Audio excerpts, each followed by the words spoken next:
Hello guys, ఈ video ఏంటంటే ఈరోజు నేను మా ఫ్యామిలీ మెంబర్స్తో కలిసి సంగమేశ్వర టెంపుల్కి వచ్చానండి. అదేనండి, ఇప్పుడు కార్తీక మాసం కదా.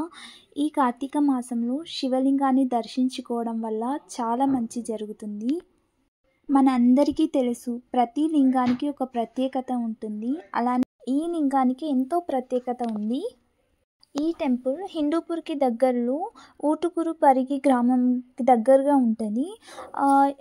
ఇక్కడ నుంచి 8 కిలోమీటర్స్ పడుతుంది మాకు టెంపుల్కి వెళ్ళడానికి. ఇప్పుడు కార్తీక మాసం కదా, సో చాలామంది భక్తులు వస్తారు. దానికోసం ఇక్కడ చాలా పిల్లలు కొనుక్కోవాల్సిన ఆట బొమ్మలు, అలాగే తినడానికి కావాల్సినవి చాలా అయితే పెట్టారు.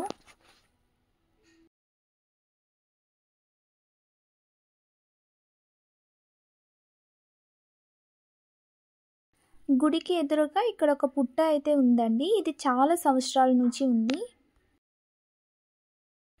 గుడి లోపల ఎంట్రన్స్లో అయితే ఇలా చాలామంది బియ్యపు పిండితో దీపాలని వెలిగించారండి. ఇలా వెలిగించడం వల్ల కోరిన కోరిక నెరవేరుతుందని చాలా నమ్ముతారు.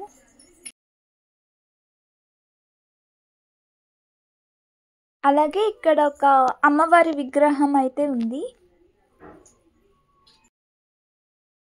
ఇప్పుడు లోపల దర్శనానికైతే వచ్చాము. యాక్చువల్గా మన పురాణాల ప్రకారం ఒకానొక సందర్భంలో శ్రీకృష్ణుడు పాండవులకు చెప్తారంట, ఏంటంటే నది ఒడ్డున శివలింగాన్ని ప్రతిష్టాపించాలి అని. అప్పుడు పాండవులలో ఒకరైన ధర్మరాజు ఈ లింగాన్ని ప్రతిష్టాపిస్తారు. ఇదేంటంటే డిఫరెంట్ నదులు కలిసిన ప్రదేశంలో ఈ లింగాన్ని అనేది ప్రతిష్టాపించారు. వేరు నదుల కలయికను సంగమం అని అంటాం కదండి. సో అలాంటి ప్రదేశంలో ప్రతిష్టాపించిన లింగాన్ని సంగమేశ్వర లింగం అని అంటాము. ఈ ప్రదేశంలో జయమంగళ అండ్ పెన్నూర్ రివర్స్ అయితే మీట్ అవుతాయి. టెంపుల్కి బ్యాక్ సైడ్ చాలా పెద్ద రావి చెట్టు అయితే ఉంది. దీనికి కూడా చాలా పూజలు చేస్తారు. మా డాడీ చిన్నప్పటి టైంలో అయితే ఇక్కడ చుట్టుపక్కల వ్యూలో అంతా కూడా చాలా వాటర్ ఉండేవి అంట. సో ఇప్పుడైతే అలా ఏం లేదు, మొత్తం నార్మల్గా ఉంది. అంతేకాకుండా అప్పట్లో అయితే ఇక్కడ కార్తీక మాసంలో అండ్ శివరాత్రి టైంలో ఇక్కడ ఒక జాతరలా జరిగేది.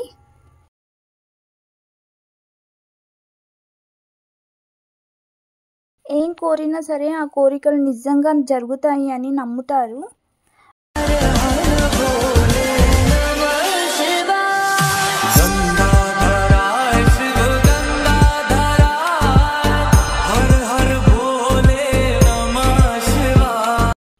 సంగమేశ్వర స్వామి టెంపుల్ పక్కనే వెంకటేశ్వర స్వామి టెంపుల్ ఉందండి.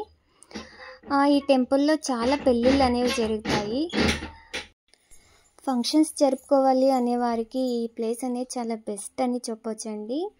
ఇక్కడ ప్రత్యేకంగా భోజనాల కోసం భోజనశాల కూడా ఏర్పాటు చేశారు. ఇది ఒక మంచి పుణ్యస్థలం అని చెప్పవచ్చు.